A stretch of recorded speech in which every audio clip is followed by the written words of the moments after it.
بسم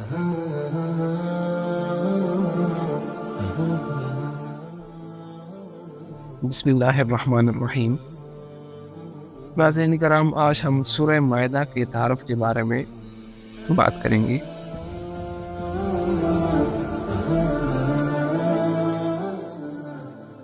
سورہ مائدہ مدنی سورت ہے اور اس میں 120 آیات اور 16 رکوع ہیں۔ یہ سورت حضرت محمد صلی اللہ علیہ وآلہ وسلم کی حیات طیبہ کے بالکل آخری دور میں نازل ہوئی ہے۔ علامہ ابو حیان رحمۃ اللہ علیہ فرماتے ہیں کہ اس کے کچھ حصے صلح حدیبیہ، کچھ فتح مکہ اور کچھ حجۃ الوداع کے موقع پر نازل ہوئے تھے۔ اس زمانے میں اسلام کی دعوت جزیرہ عرب کے طول و عرض میں اچھی طرح پھیل چکی تھی۔ دشمنان اسلام بڑی حد تک شکست کھا چکے تھے اور مدینہ منورہ میں حضرت صلی اللہ علیہ وآلہ وسلم کی قائم کی ہوئی اسلامی ریاست مستحکم ہو چکی تھی۔ لہٰذا اس صورت میں مسلمانوں کے سماجی، سیاسی اور معاشی مسائل سے متعلق بہت سی ہدایات دی گئی ہیں۔ صورت کا آغاز اس بنیادی حکم سے ہوا ہے کہ مسلمانوں کو اپنے عہد و پیما پورے کرنے چاہیے۔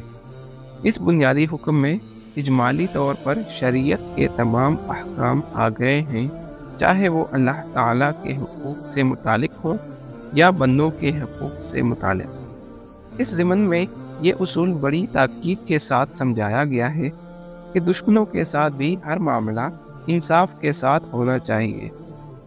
یہ خوشخبری دی گئی ہے کہ دشمنان اسلام کو اب اسلام کی پیش قدمی روکنے سے مایوسی ہو چکی ہے اور اللہ نے اپنا دین مکمل فرما دیا ہے۔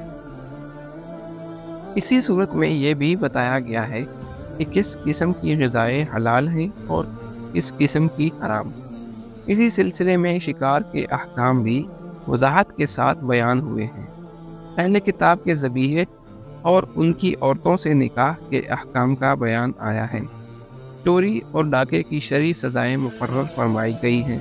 کسی ناحق انسان کو قتل کرنا کتنا بڑا گناہ ہے، اس کی وضاحت کرتے ہوئے حضرت آدم علیہ السلام کے 2 بیٹوں حابیل اور قابیل کا واقعہ ذکر کیا گیا ہے۔ شراب اور جوئے کو صریح الفاظ میں حرام قرار دیا گیا ہے۔ وضو اور تیمم کا طریقہ بیان کیا گیا ہے۔ یہودیوں اور عیسائیوں نے کس طرح اللہ تعالیٰ سے کیے ہوئے عہد کو توڑا، اس کی تفصیل بیان فرمائی گئی ہے۔ مائدہ عربی میں دسترخوان کو کہتے ہیں۔ اس سورت کی آیت نمبر 114 میں یہ واقعہ بیان ہوا ہے کہ حضرت عیسیٰ علیہ السلام سے ان کے متابعین نے یہ دعا کرنے کی فرمائش کی تھی کہ اللہ تعالیٰ ان کے لیے آسمانی غذاؤں کے ساتھ ایک دسترخوان نازل فرمائے۔ اس واقعے کی مناسبت سے اس سورت کا نام مائدہ یعنی دسترخوان رکھا گیا ہے۔ جزاک اللہ۔